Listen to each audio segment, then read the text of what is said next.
At the Du Bois Center to sign the Book of Condolence for the late literary giant, Professor Ama Ata Aidoo, were friends, mentees, media personalities, as well as some of her contemporaries. They described the late literary icon as one of the greatest on the continent and inspirer of thousands of writers across the globe. On behalf of women writers, the new generation of women writers, we thank Auntie Ama for inspiring us, for giving us permission to write, because she wrote so fearlessly that we felt we could do anything.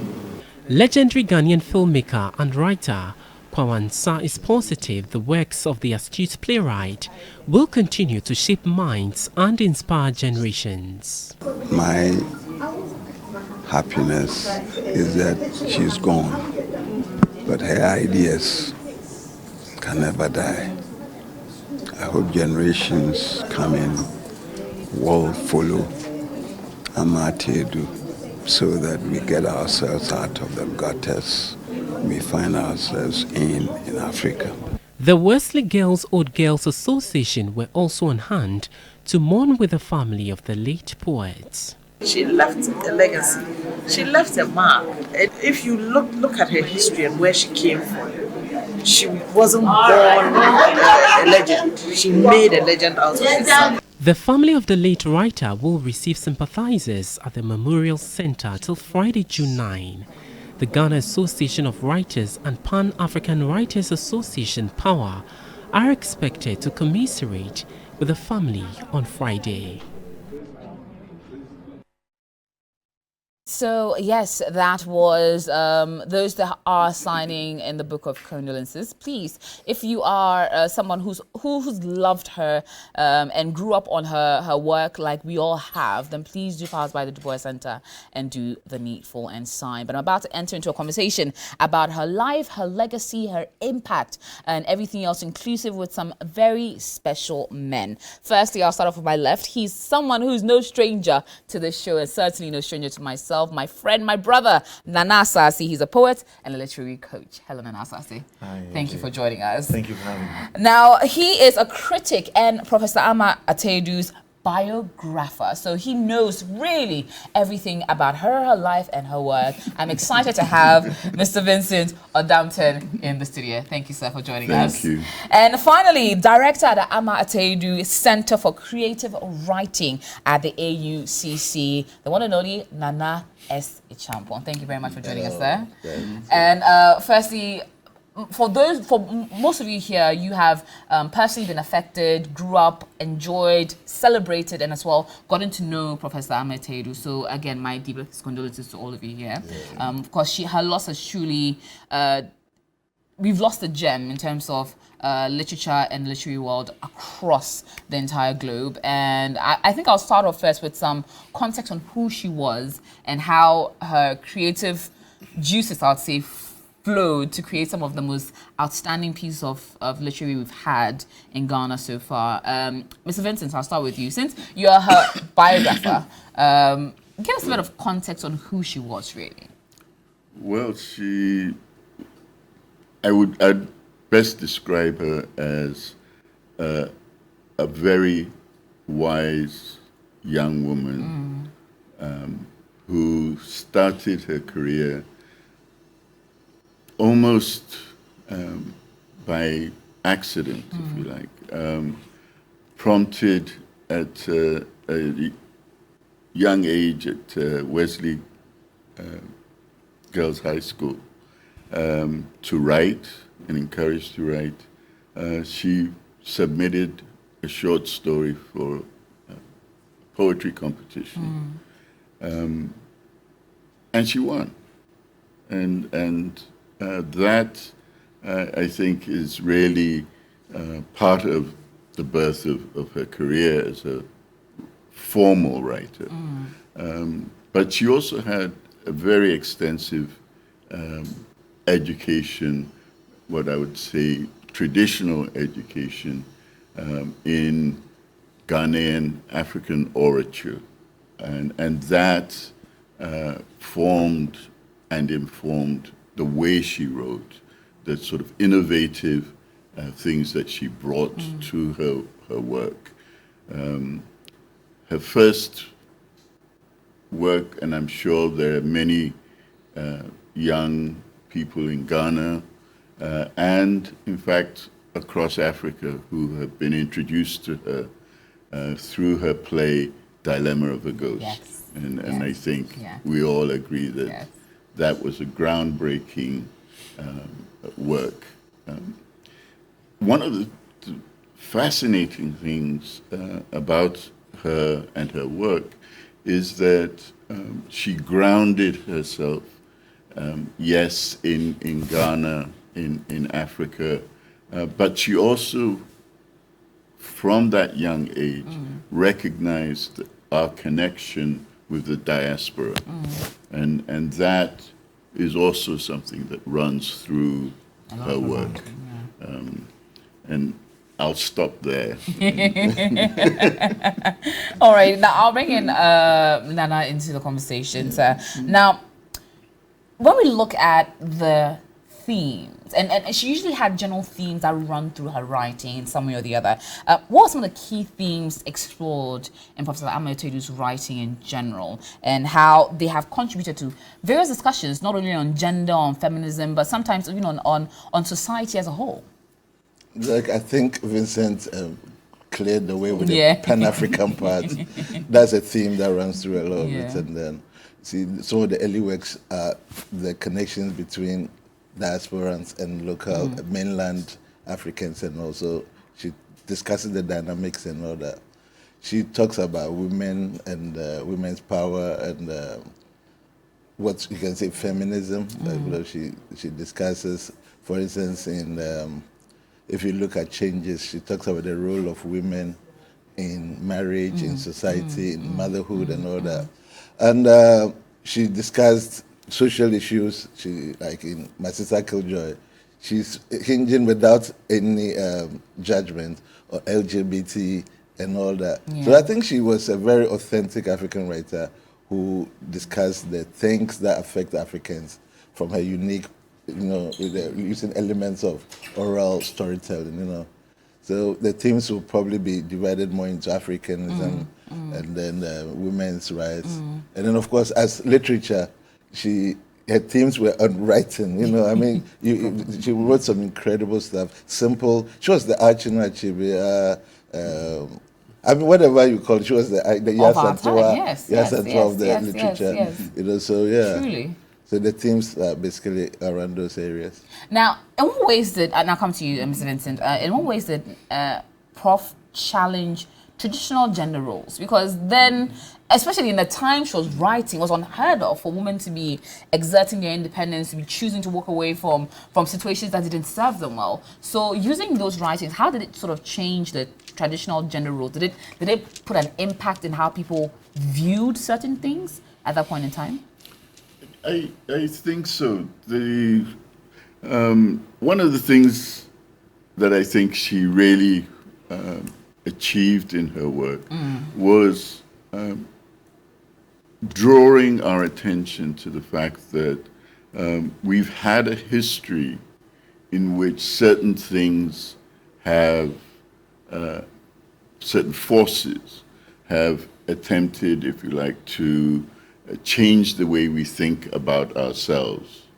And part of that history is of course, colonialism, and before that, slavery. And that our attitudes towards women in everyday life really, to put it in her sort of words, have been part of a miseducation of us as Africans, as Ghanaians, and that our women have always been strong. True. And that part of the colonial agenda was to take away and to divide people in the most private of their institutions. That is the relationship between men and women. And once you can do that, you have fomented, if you like, civil war within the family, within the African family. And her work sought to correct that misconception. Now, I'll come to both of you about your maybe personal encounters with Prof, but let me come to Nanasase and ask, when was your first introduction? Either in literature or in just knowing the personality that is Professor Ama Ata Aidoo? Okay, yeah. So my first encounter with Professor Ama Ata Aidoo was through the Dilemma of a Ghost. Okay. In JHS 102, I had to play Ato in Dilemma of a Ghost. Oh, really? That was my first proper stage. And it threw me into a very beautiful world where, you know, she was touching on timeless issues. And so I came to realize that the issues that pertain now have always pertained. They are just given different time cloaks. They're just given different settings and all of that. In as much as she champions women empowerment, she has a lot of mercy on men. Let me say so. Yes, she has a very beautiful way of, you know, positioning each of the genders and then even children in a rightful frame that each person should be brought up. Okay. Emphasizing on things like respect for the elderly, you know, and then her sheer use of language is beautiful. You mentioned something about Achebe. You realize that Auntie Ama is thinking infantile. Yeah. So the English she's writing is very infantile. Yeah. And then you realize that, I don't know if she speaks Hausa, but she's speaking in a very African sense, carrying English in that way. That is what made Achebe, for instance, work very unique. And you experience that in her work as well. At the same time, her language, though it's very Afrocentric, has a very, you know, universal appeal. It has very relevant examples from different parts of the world. And I think if not for anything, just her skillfulness on the pitch of wordplay makes her outstanding. You can hear her literally in you know, her raw voice. I've met her so many times, seen her so many times. She has a beautiful way of making a joke and then being serious about it, saying the most difficult things and then just smiling about it, making it so kind of, it's like, so Charlie, what you go do? You know, she had that. I've said it, Yes, it's like being at home with mother, and I think she embodied that spirit of mother. Ama Ata Aidoo was a large life. You know, she was larger than life, and her work is timeless. So after that particular stage stint with Dilemma of a Ghost, trust me, you went on a little rabbit hole. I think one of the few things I do not know about that book is the ISBN number. And it cuts across her work, her poetry for me. It's beautiful. And then to realize later then that this was a poet, I was like, okay, so what happens when a poet starts writing other things? It was one of the things that helped me break the writer's block. Now, so poetry does not live in a box. Poetry then becomes a skill of handling language to have a desired effect on an audience and then to elicit the right kind of response. That is the story of her life for me. Wow. I like that a lot. But let me come... Because you mentioned something which was important. Ama Ata Aidoo's work must be read out loud. Yeah. You know, normally like literature is very yeah, but the way she wrote, it's better if you read it out loud to an audience. And so in that narrative storytelling, so it's a very good point. Now, tell me, sir, about your maybe personal encounters or at least your introduction to Prof. Oh, on an intimate level, would be through Kojoyanka, Professor Dr. Wright, when she was the president of AUCC, and the biggest son of my life made me the director of the Ama Ata Aidoo Center, and through that I got to meet him one-on-one, and we had a lot of meetings after that. So, of course, once you read somebody's work and you hold the person in a setting, yes. The first times are always very daunting. Of course. I don't know what it was like when you were interviewing her.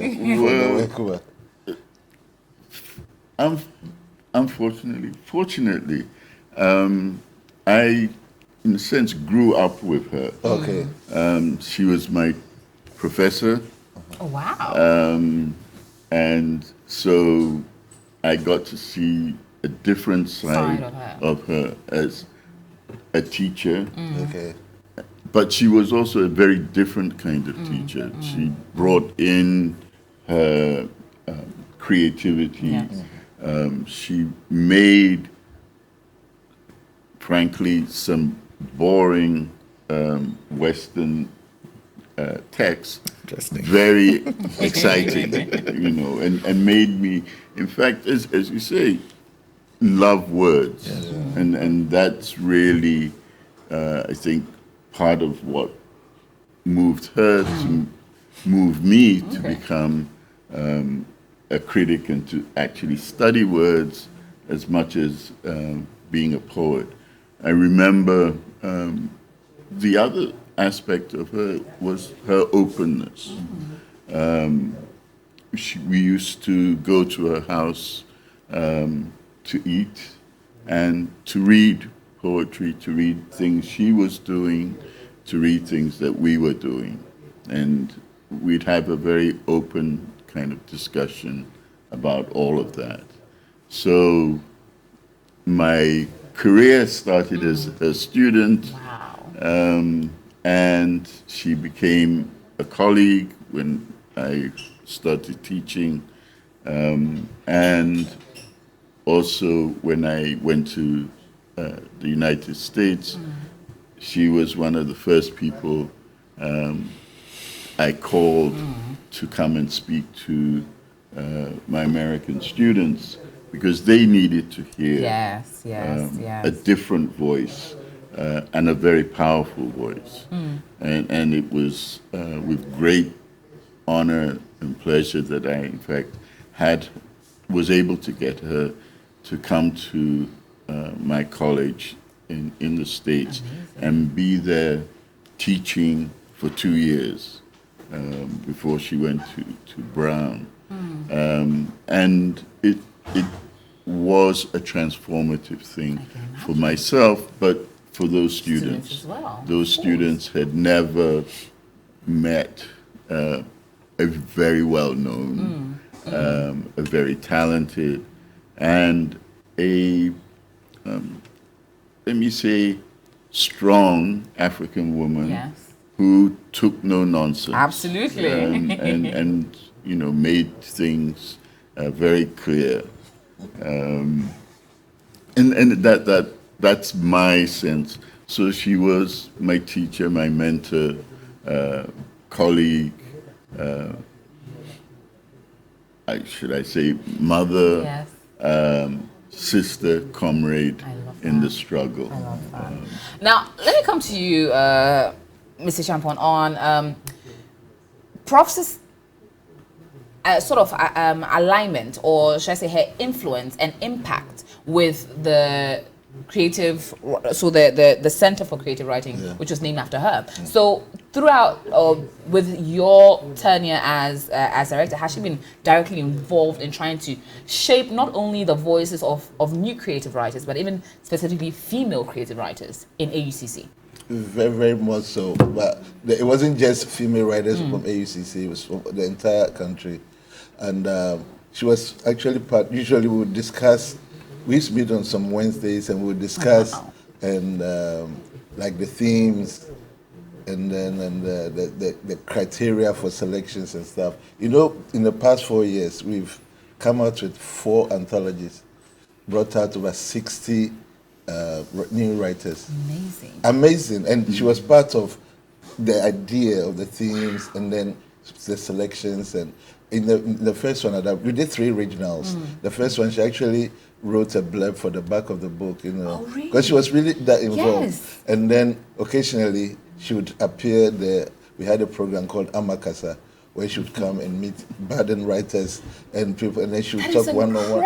It was, I don't know if Nana Sassi was there, the last Nana's Amakasa. It was incredible. We have writers from all over coming over, and then we discuss, and then of course they would do pictures, and you know her usual informal way. She didn't want any pomp and all that. No, it was all like sorted out, and it was really, she was involved like on the. Oh, I love that, because you would think that some out of her presence and her impact wouldn't be so.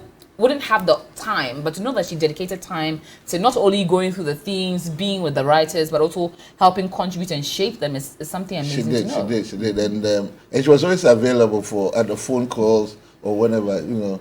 She was always available for us to talk, discuss stuff like that. So I like that. Now let me pose this question to both of you: How not only did she shape young writers in her time, but how did she shape the African literary world as a whole when her groundbreaking work, Changes, Dilemma of a Ghost, and certain other works came out? How did that change the game, quote unquote?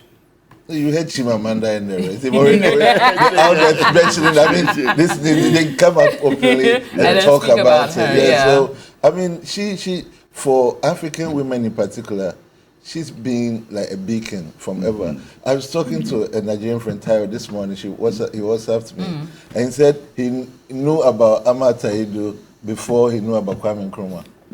So that should just give you an idea. Oh wow! So even wow! So the impact is incredible, and for women writers especially, I mean, she makes it accessible. Yeah. So I don't know what you say about that. Absolutely, I think you hit it. She had an incredible impact, and in fact, not just on African women writers, but also African American women writers in general across the world. The other thing I think she did, which was really helpful for women writers and women in general, is that she pinpointed points in our society, our global society as well as our local society, that needed to be pointed out as problems. And she wasn't afraid to name the names and to provoke us to rethink how we thought about our relationships, about such things as marital rape, such things as polygamy, and what does it mean to be a woman who wants everything, in a world that tries to deny her everything. So she had a very, very great impact.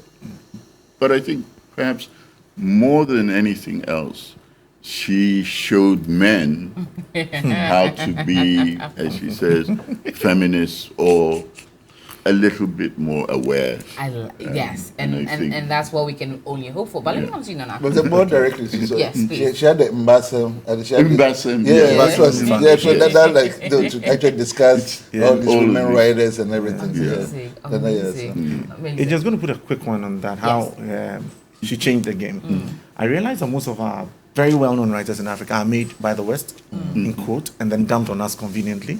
And we are proud to say the world is celebrated as Auntie Ama, as I'd call her, was made at home and served to the rest of the world. And so she could, on any day, you can't affect her pay grade, you don't know how she gets paid. She tells you her peace of mind. All she needs to do is invoke enough service to deal with the situation. And so it gave whoever was made out there the confidence to know that, look, I can still come right here and make it work. In Dilemma of a Ghost, she touches on this whole beyond the return, people coming back home, diaspora relations, how they would really be accepted at home and all of that.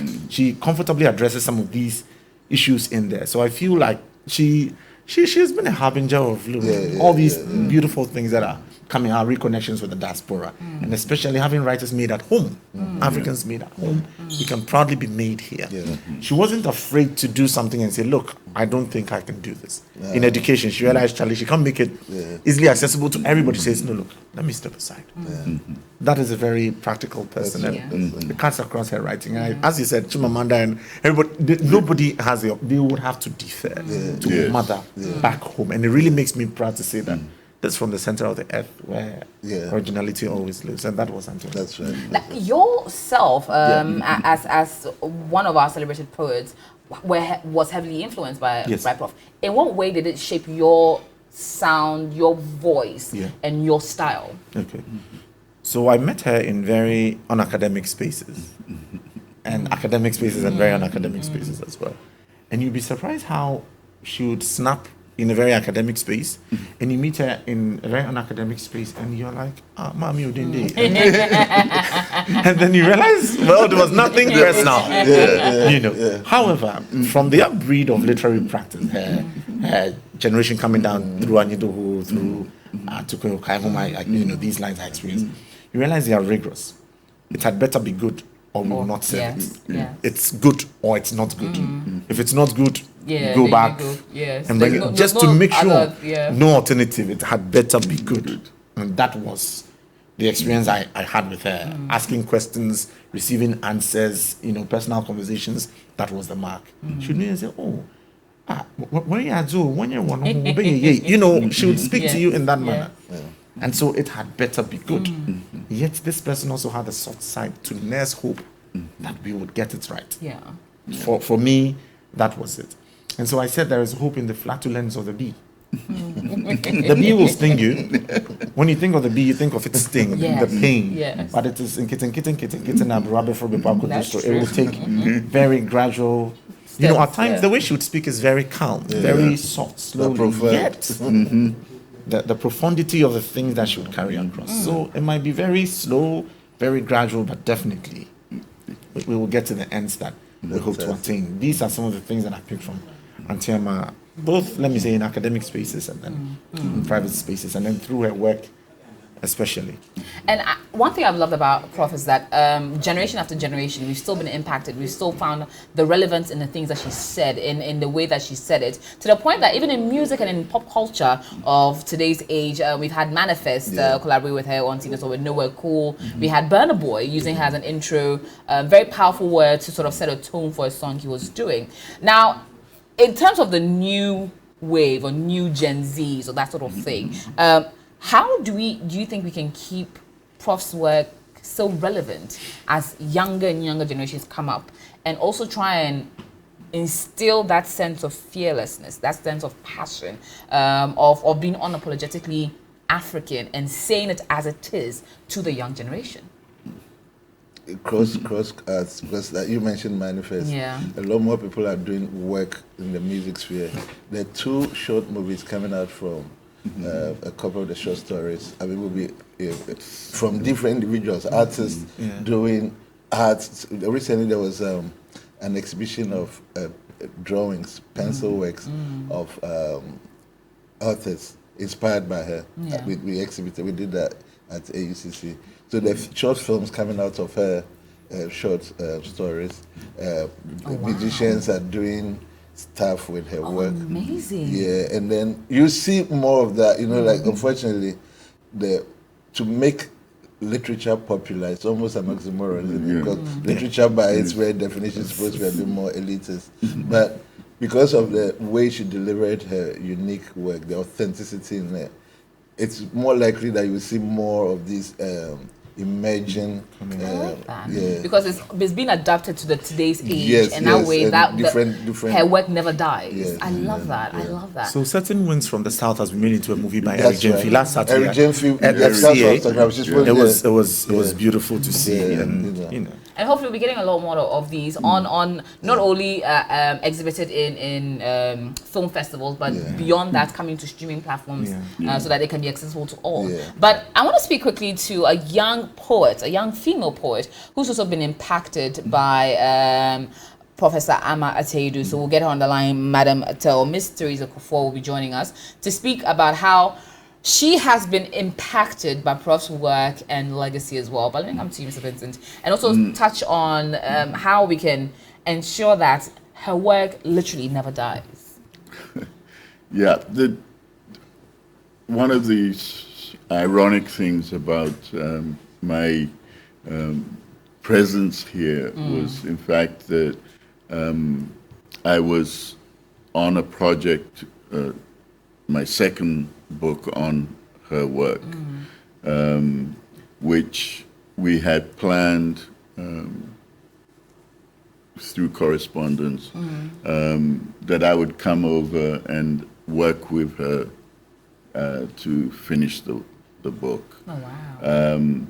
Unfortunately, I arrived to meet her not well, and was also able to visit her in her last days, and I'm particularly grateful to the ancestors and God that we were able to talk a little bit about what I wanted to do, and she, of course, chided me with not doing it quickly enough, and but one of the things is that we need to keep writing about her. We need to keep producing her work, like Certain Winds from the South, that's been made into a film.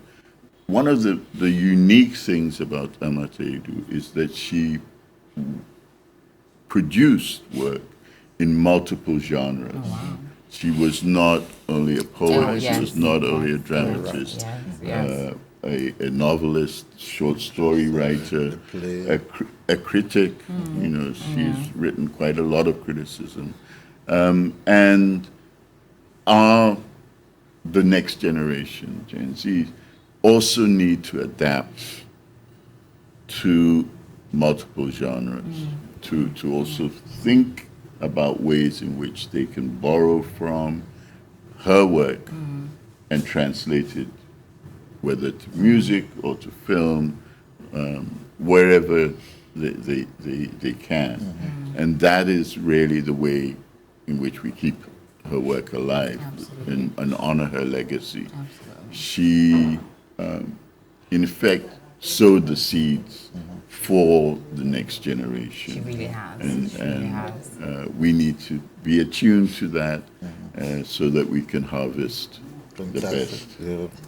Absolutely. Now, wrapping up the conversation, and we will try and see if we can get Teresa Kufuor on the line. But until then, you gentlemen are at the forefront of doing incredible things. You as a director of the Ama Ata Aidoo, Professor Ama Ata Aidoo's Creative Center at the AUCC, and you, sir, as the biographer. How are you, in your own many ways, ensuring that the work of Prof stays accessible to all, is pretty much propagated across not only the country but the African continent as well? And what plans did you already have in place? I'll start with you, Mr. Champon, on pushing the agenda for getting more writers to be as fearless and as open and as impactful as herself. And what are the plans in place to ensure that the center continues to churn out more talent? It's interesting that you say that, and I think TV3 should support this new thing. Absolutely. 20th anniversary call for submissions was done about a couple of months ago, and we're still running till the end of this month. And it's Afajato, our third regional anthology. And the first one was Greater Accra region of Dabraka. The second one was called Larbanga. Oh, wow. About the Savannah the area. And now we're calling for stories around the Water Lake. So this is one way that different people can honor her by just bringing in stories, short stories. Remember, her three main things that she used to talk to us about anytime she came to the center was that, one, just do it. And two, defend it, be fearless. I mean, once you've done it, you got to own it. And then gratitude, you should be grateful for getting it done. So these qualities can be used by anybody to just come out with new literature. And I think in a way that would honor her more than just reading something she wrote. Because she showed us the way and ideas to propagate, to come out with a bit more. So AUCC is committed to doing that. The center, we're always struggling to get things done, getting things happening, bringing authors in, speakers, meeting school children, young kids, like GSS around the record. They come there on Fridays, talk to authors. You know, I told we came out with about 60 new writers. So the authors come and then they vibe with the young students, and then they do readings. And so the spirit of Ama Ata Aidoo will continue to live through the work of the center. So how can people not only support but also be a part of the center in general? Incidentally, this year is Accra is the book capital of the world, and we're partnering with the Ghana Book Development Company, the Edu Center. Okay. And anybody can just walk in, and that's how Vincent will be coming soon before he leaves. And then see, we have a schedule of stuff for the year. And then you go through and see where you can partner with. Amazing. And then I think TV3 should be doing that, but I'll talk to you later about that. Absolutely. So that at least we can get that going. Get it going. Yes, we love that. We love that. And yourself, Vincent, we'll be getting the second book out soon? Yes. Hopefully by the end of the year, the galleys or what the sort of almost finished product will be finished. Wonderful.